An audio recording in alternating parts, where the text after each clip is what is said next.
one of the first things I did to understand the relationship of Georgia O'Keeffe and Frida Kahlo is to place them in the era that they met.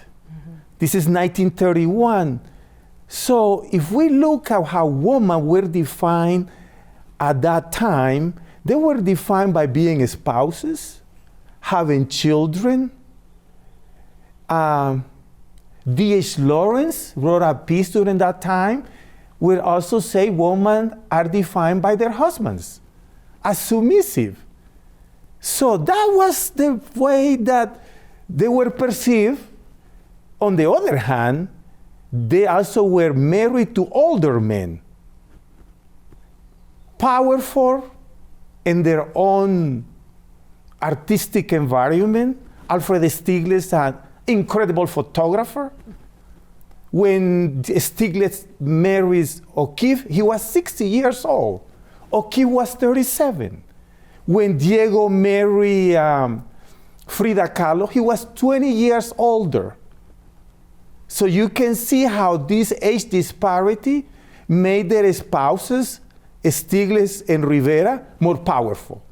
How did they then challenge those traditional gender roles, especially in the shadow of their powerful husbands? Yeah. I think there is constant negotiation, you know, because they want to survive. But also they were married to men that appreciate their intellect. You know, intellectual love sometimes is stronger than just hard love. And Stieglitz respected O'Keeffe intellectually. But also O'Keeffe understood Stieglitz's character that was able to negotiate with him, that would also allow her to come to New Mexico during long stays and kept Stieglitz in New York. In the case of Diego and Frida was a little bit different because when Frida arrived in New York with Diego, Frida was just the spouse of Diego Rivera, Mrs. Rivera. And Frida was also learning at that moment how the American culture placed her, you know, because it was not Frida that got invited to New York, it was Diego. And it's at that moment that they meet, during Diego Rivera retrospective at the MoMA. So here you have the two couples, and Diego and Stieglitz, well, they already knew each other because they were on their own, you know, narcissist modus operandi of living. But their spouses, probably they saw, Frida, you look amazing, your outlook, all those stones, all that Mayan Mesoamerican look, your dresses, your blouses. And then you have O'Keeffe too with her own brand of clothing, of framing themselves. What misconceptions usually exist about these women? Well, the first misconception is about emotional affairs, you know, which kind of, even in the movies that is presented, is the element of sexuality that often is applied to women. You see how often they say that Georgia O'Keeffe flowers were sexualized, that they were female organs, and O'Keeffe will say, well, that's not what I'm thinking. Yeah. But that play into that selling the brand, right? And in the case of Kahlo, that she was lesbian, and all these affairs, when in fact, Frida spent so much time in bed that for her to have physical sexual affairs as they are described is totally nonsense. And this comes directly from Christina Kahlo, which is one of the family members of Frida, descendant, that's impossible. Frida has over 30 surgeries, and she had to spend a lot of time in bed. That's why she painted the bed so many times, because she spent time in bed. They both had a lot of health struggles, right? Absolutely. And there was like a parallel there too between them. So like, how did their health struggles influence their art? You know, as we know that Stieglitz had to have a lot to do with O'Keeffe's health struggles. And that was the nervous breakdown that she had in 1933 when Frida wrote that letter. Yeah. So that letter in 1932 was written by Frida from Detroit, March 1st, 1933. And the letter was sent March 1st, 1933. So you can see that there was an urgency on the side of Frida to express to Georgia how she felt about. Okay, so that nervous breakdown expanded several, and O'Keeffe was not painting. And there is enough evidence that it had to do more with the relationship. The same thing happened with Frida and Diego, where Frida said the worst thing that happened to me after my accident was you, Diego. And it's because for Frida, Diego was that emotional destruction that later ended on the divorce and then remarry. For O'Keeffe, I think was the physical separation, coming to New Mexico. Because she was staying with Stieglitz in New York all that time, and still having all these, young gals.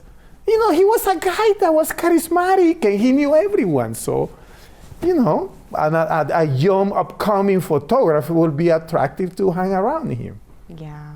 So I kind of want to talk a little bit about the parallels in their artwork. How did they influence each other artistically, and what were some parallels? Because you also brought some props along that kind of talk about that. Yeah, I think the biggest influence, obviously, at the beginning was for Frida Kahlo. Mm-hmm. Because meeting O'Keeffe, she saw someone already established. Remember, she was older than Kahlo, about 20 years. Mm-hmm. Secondly, she had a job. She already had sold work.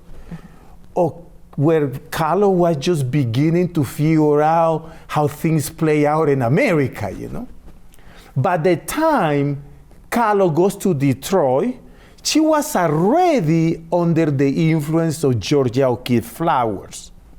And we start seeing some of those flowers in one of Kahlo paintings, Between the Border, where Kahlo is standing between America and Mexico, smoking a cigarette, and in the back you have the Ford automobile company, and on the left you have the Aztec pyramids. But she places flowers at the bottom. That was something new for Kahlo. The other part too is that Kahlo was influenced by the Great Depression. And she also paints the Great Depression with buildings, with high-rise buildings. Just like O'Keeffe had already painted high-rise buildings in New York City. Something that Stieglitz criticized when she was doing that. So you see this architecture being painted by Kahlo, and the painting called My Dress Hangs There, that alludes to the Great Depression. And obviously, that was based on something that she had seen O'Keeffe already doing it. Okay, that's interesting. And then there was also the whole Frida paints skeletons. The other thing is about Georgia paints skulls. When O'Keeffe begins to come to northern New Mexico, she falls in love with bones because they were part of the landscape. But not as a mortuary dead issue. She loves the forms. Mm-hmm. She loves the negative spaces. She looks at the bones in a way that are part of a landscape of endurance. Mm-hmm. Okay? For Kahlo, the skeletons has to do more with the negotiation with death. Mm-hmm. Because since Kahlo had the accident, she constantly had to negotiate with life and death. Over 30 surgeries, living in constant pain, physical and emotional. And that's why when Kahlo passed away, one of her lines was, if I ever return, I don't want to return in this body. Because for Kahlo, her body represented the imprisonment of a life that she has to use her imagination to keep moving forward. She was constantly in pain. She was medicated. When you look at Kahlo's dresses, long, that never show her feet, it's because at the age of 4 or 5, she suffered of polio. So one feet was shorter than the other one. Then in 1953, she got her leg amputated due to gangrene. But Kahlo kept going. She will wear a prosthetic leg, and she will put sounds in the leg, so when she will walk, her leg will make sounds, like chin-chin and belts.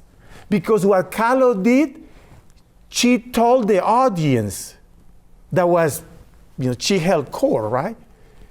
That the joy of life has to be bigger than the misery of life. And that's something that is part of the Kahlo brand, right? Did she have an easy life? Absolutely not. But joy to life, her last painting. And I think this, Kahlo and O'Keeffe understood that in spite of the adversities that their spouses and relationship represented, they defined themselves on their own terms. So what can we learn from both of these amazing women? I think the first thing I would like to comment is about Georgia having this skull, horse skull in northern New Mexico, and say, I'm going to take it to New York. And I'm going to paint that skull in Lake George and do a painting. How crazy was that for Stigler, for everyone else? Here you have this woman bringing bones from New Mexico. No one was doing that. So that reflects, again, O'Keeffe resilience. I want to be me. I want to be me. I want to do something that I feel connected to. The same way with Frida. Frida say, I don't paint dreams, I paint my own reality. And that's what Frida reflects, her emotional, especially her selfies, her emotional turmoil, physical challenges. For me, Frida is the first selfie. Before iPhones were created, Frida was already doing selfies, describing in a way that was very transparent where she was. And often we are not capable of doing that ourselves in this area. We want to look idealistic. Where Frida, she was there. This is who I am. I just have a miscarriage, and I cannot fake it. I'm going to paint it. And that's why sometimes it's hard to understand Frida's compositions and O'Keeffe compositions because we don't know them enough to understand them. So we sexualize them. We are scared of them. Like some students tell me, oh, how do you like that painting? It's so miserable. Because I'm not looking at the painting, I'm looking at the character, the creative character.